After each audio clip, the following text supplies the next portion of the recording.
Welcome to the Land Your Bet Sports Betting Show. Got 3 more games here on Saturday. Had to take a quick day off on Friday, but a really good day on Thursday on the 15th here. So we're going to be looking to keep it going. Nice 3-1 record. We'll go over all that stuff real quick. Quick reminder, Discord is live if you want all these WNBA looks a little bit earlier than the videos come out, so you make sure you get the same lines. Definitely subscribe to that page. Also jump into the link of the description of the video, I should say. Grab the link to the Discord if you want it. A couple promos in there for you as well. I've got 5 plays here, though, for Saturday, so let's get right into it. Like I said, 3-1 on Thursday. Nice 1.6 unit little profit there on the day. Looking at the plays real quick, Washington plus 8.5. Probably should have stayed away from it as it got bet down. But the original line of 10.5 was also no good in this one. Just couldn't pull through. Lost by 11. I will say the Liberty, great bet. Sparks are looking terrible right now. We got them in a bet for today as well. Liberty crushed that game, won by 11. Not many points from the starters there as they weren't really needed. Everybody kind of chipped in that big win for them. Angel Reese went under, but we got really lucky considering we took the points and rebounds. She had 15 boards, but only 11 points. We know that she struggled a lot more with the scoring than the rebounds. Took that into consideration for today. And the other bet there, Brittany Griner, opposing her, got the boards. I think 6.5 is too low. Like, Griner might not be as good of a rebounder as people would like her to be for her size, but when she was playing with Rebecca Allen as well, it was pretty crucial for her to get a ton of boards as the biggest player on the floor for the entirety of the game that she was in there. So really good look for her on that one. We'll keep that in mind moving forward.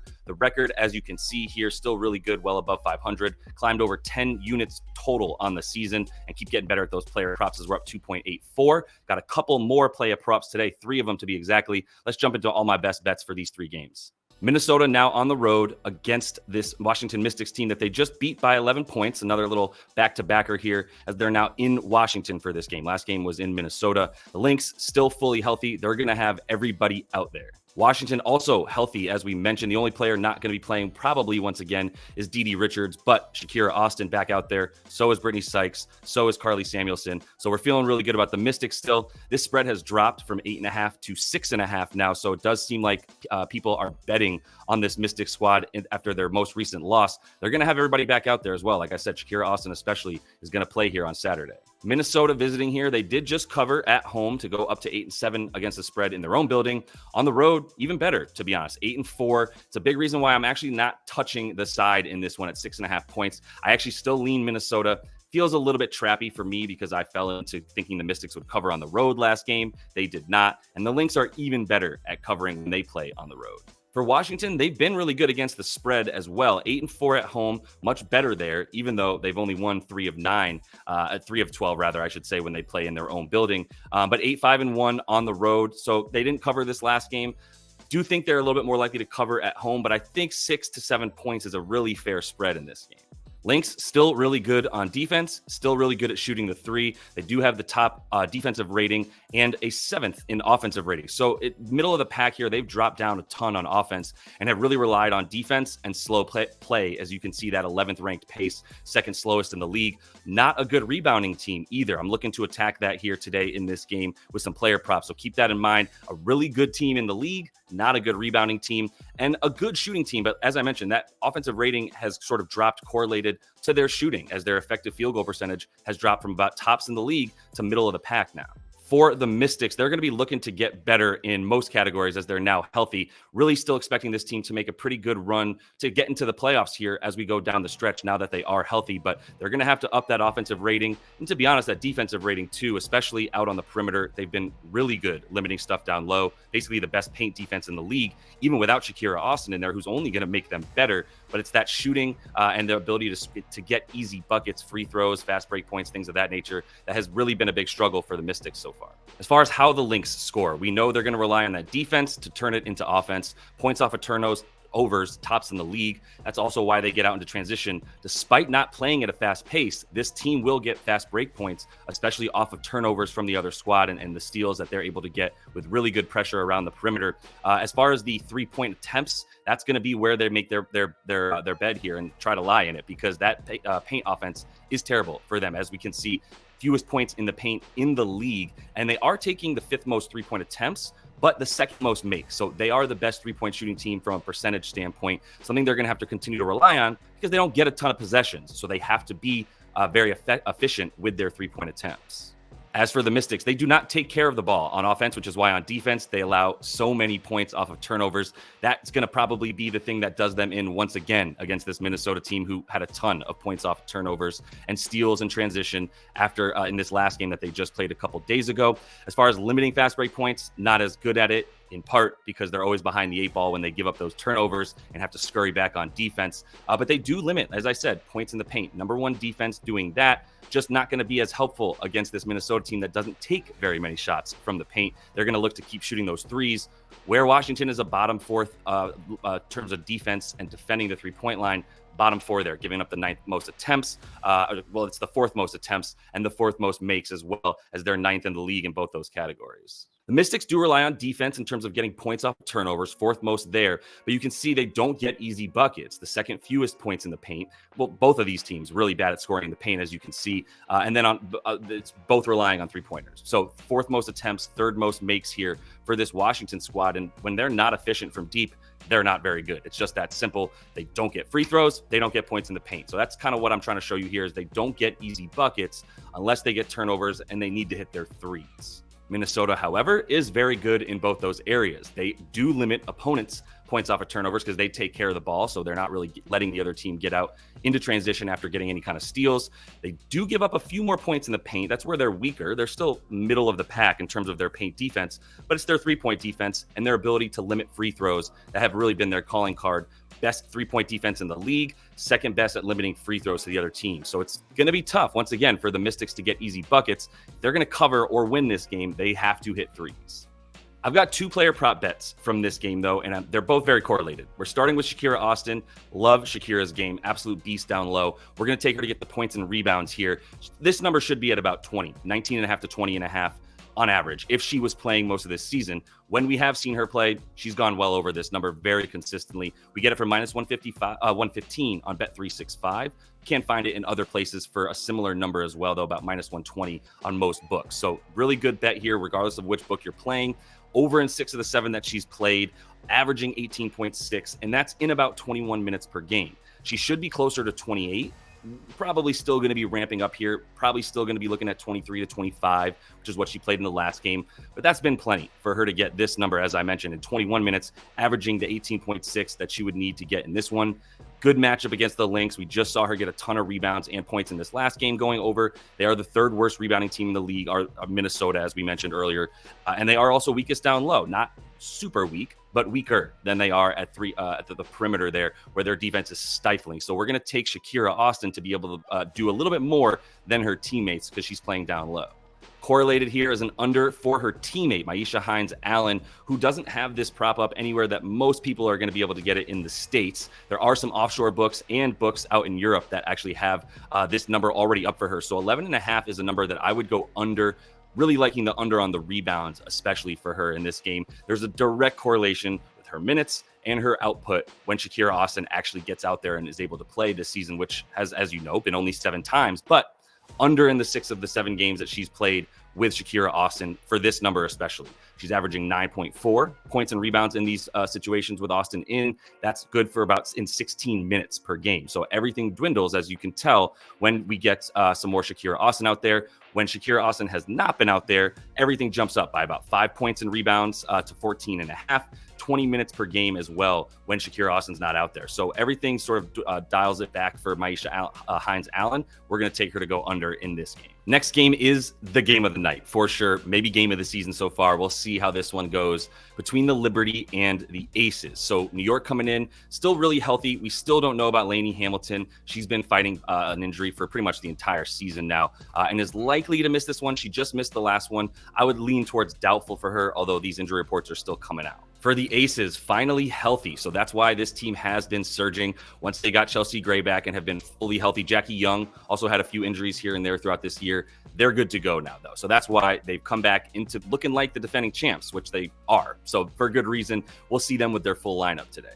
Liberty against the spread, they got a game better in this last one on the road. 9-4 now on the road against the spread, covering that game against the Sparks. 10-3 straight up. So much better at covering because these spreads are massive for them at home where they always are favored when they play in their own building and usually by double digits. So that's why they've been a lot better on the road with these smaller spreads, and they've been just as good there, winning 10 out of the 13 games. The Aces not as good against the spread here, and they've only recently picked up that record overall as well, as they're now 16-8, which is still good for top 2 in the West, but they obviously are looking to take that 1 seed. They're going to need to be a little bit better against the spread as well. Only 4-7 on the road, 6-7 at home. So obviously those straight up records much better than ATS for the Aces right now. For New York, we've seen them slow down a bunch, but that has not really slowed them down in terms of their effectiveness, just the pace at which they're playing. They're still first in offensive rating, all the way up to 4th in D rating. Really good over the last couple weeks on defense, especially only giving up 68 points this past game in that 35-point blowout against the struggling Sparks. Not expecting that in this one, but the offense should still be there for them. The rebounding also been pretty good, middle of the pack, to be honest, but good enough as this team doesn't miss very many shots, and they're just looking to outscore you more than anything. So the defense and rebounding is sort of just a plus, playing with house money there, and the effective field goal percentage directly tied into that the offensive rating, first in the league as they make and take the most threes in the league. For the Aces, up to 2nd in offensive rating only because the Liberty have been so freaking good, and they're up to 5th in defensive rating. So they keep getting better there as well, as they were at 7th or 8th for a long time prior to getting most of their players back, to be honest. The rebounding has not been very good for them either. That's a big sort of struggle area for them. 9th in terms of their rebound percentage. They're playing really fast. So, they're okay with giving up rebounds here and there because they are looking to get out and go as soon as they do get the defensive rebound or a steal for that matter. So the pace is going to stay high for them, but they're going to have to get better at boarding up, or players like Brianna Stewart are going to get a ton of offensive rebounds and putbacks in this one. As mentioned, the Liberty are going to look to take a ton of threes. And these teams are a little bit of Spider-Man memes staring at each other and pointing because they're both so similar, right, in terms of shooting a ton of threes. Now, the Liberty, they'll get out in the fast break as well, but they're not necessarily trying to play at a fast pace. They'll take their time in the half court. It's when they get a good defensive rebound and transition opportunity that they're going to take it. So that's a big reason for those fast break points staying high, is that as soon as they get a defensive board, they're looking to get it and go. The Aces defense might struggle a bit on the three-point line there on defense, as they're looking at, like I said, the best three-point shooting team in the league, as you now know. Their three-point defense has been middle at best, right? 7th in terms of attempts and makes that they're giving up to their opponents. They don't give up easy buckets, though. I will say that. They don't give up free throws, and they do get back on defense and limit what you want to do in transition. That's going to be two areas that I think we're going to need to see the Liberty sort of keep their pace up and try to get to the rim a little bit more if they want to have an advantage on the road here. Again, the Aces going to be looking to do a lot of the similar stuff that the Liberty are doing on offense here. 3-point attempts in the top 4 for both makes and attempts. And then free throws, they're much better at the Liberty at getting to the rim, especially obviously with Asia down there, who sometimes you have no choice but to foul her. And that's how she gets a good amount of easy buckets as well. And then fast break also, like they're going to look to get it and go, especially as that defense continues to get a little bit better for them, should be anyway. That is going to be one area that they're going to look to get out into transition, especially off of turnovers, etc. I'm not looking to pick a side, I'm going to be honest. And I lean strongly to the over here, but it almost feels too easy. And it's been bet down a little bit, making me think I might be missing something on offense. I do think both teams don't defend nearly as well as what the other squad does on offense. But I don't feel comfortable with this small spread here. And the Liberty looking so good, I still lean towards them over the Aces. But the bet I do have is Sabrina, and we're going to take her to get over 20.5 points. It's a lot, for sure. I do think the shot attempts will continue to be there for her. She didn't take that many or need to take that many and still got 18 points in this blowout win against the Sparks. Now the minutes should be a little bit higher than they were against the Sparks, as they're going to need her in the fourth quarter if this game is as close as most people would expect it to be, including myself.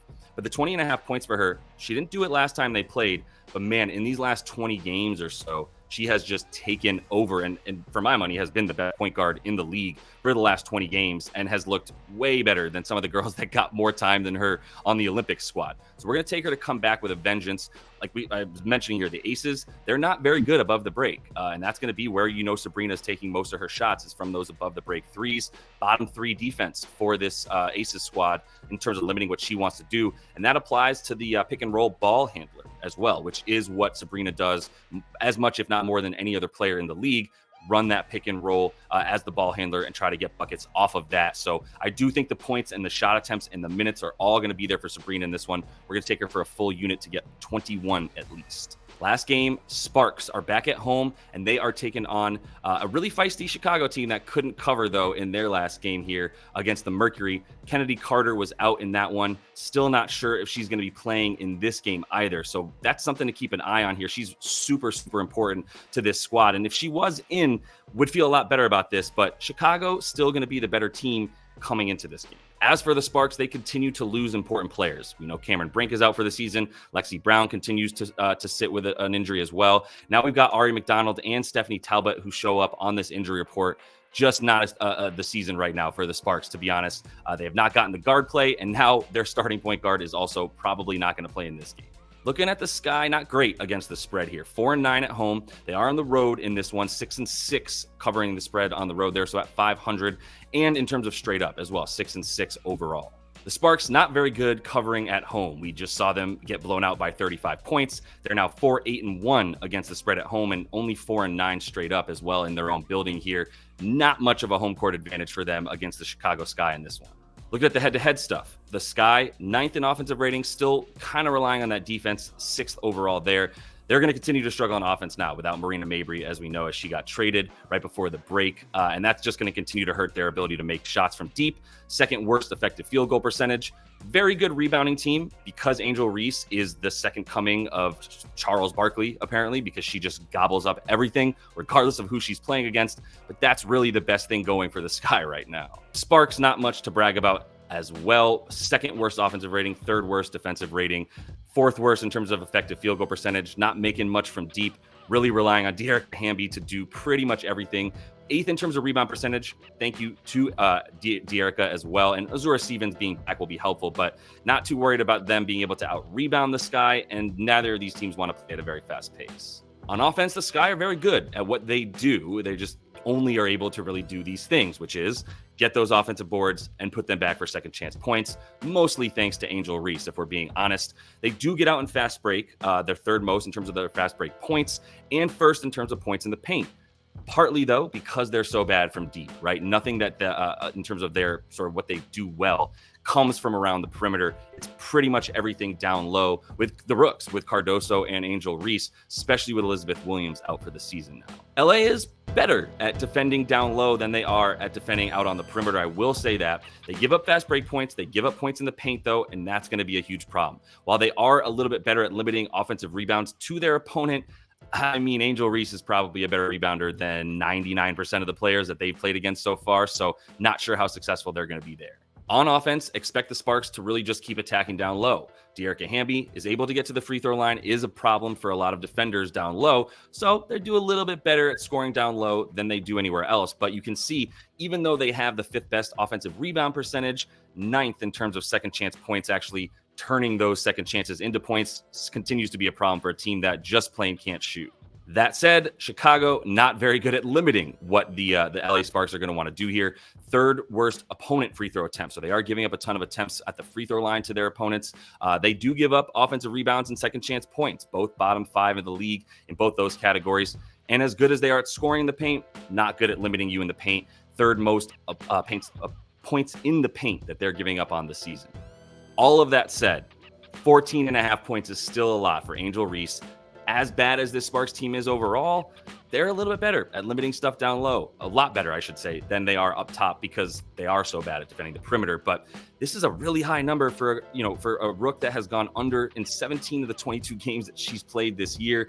The Sparks much weaker around the perimeter, as I mentioned. So this is where they should have a little bit more success on defense as they limit putbacks, they limit free throws to their opponents. So that's going to be where Angel Reese needs to get her buckets. She's just not getting very much from sort of post-ups or offensive initiating any kind of offense on her own, which is why if she's going to have to rely on those things to score, this is where the Sparks should be able to limit her to under 15 points.